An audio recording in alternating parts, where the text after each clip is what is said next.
about Minorities' Rights Day in India.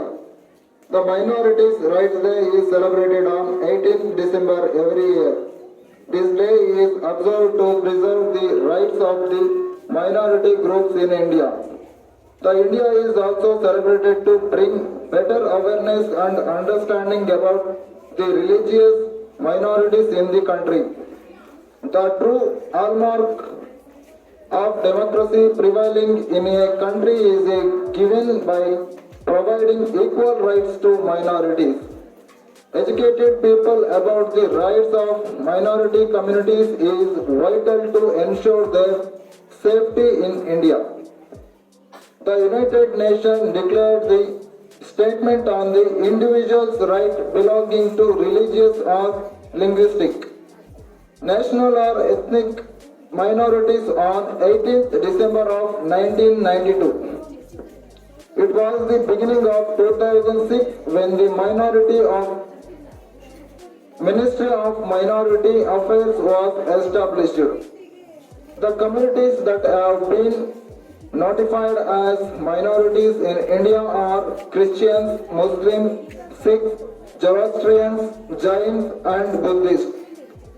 Separate minority commissions are set up in many states of India for the people belonging to minority communities in that particular state. The offices of the state minority commissions are mostly situated in capital cities of states.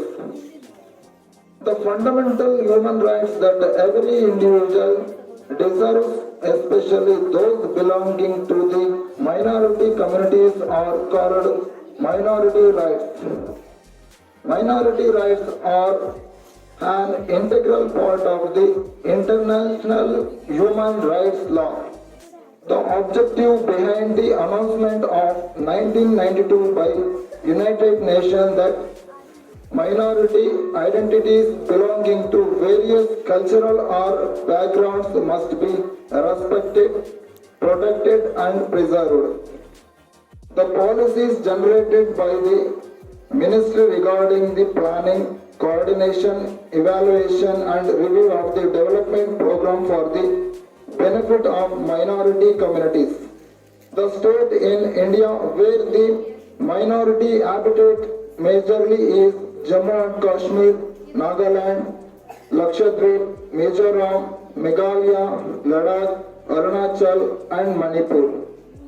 We pledge to stand up for the right of all persons belong to minorities within our respective areas of action and to defend their freedom of religious or belief as well as their right to participate equally and effectively in cultural, religious, social, economic and public life as recognized by international human rights law as a minimum standard of solidarity among all believers. Thank you.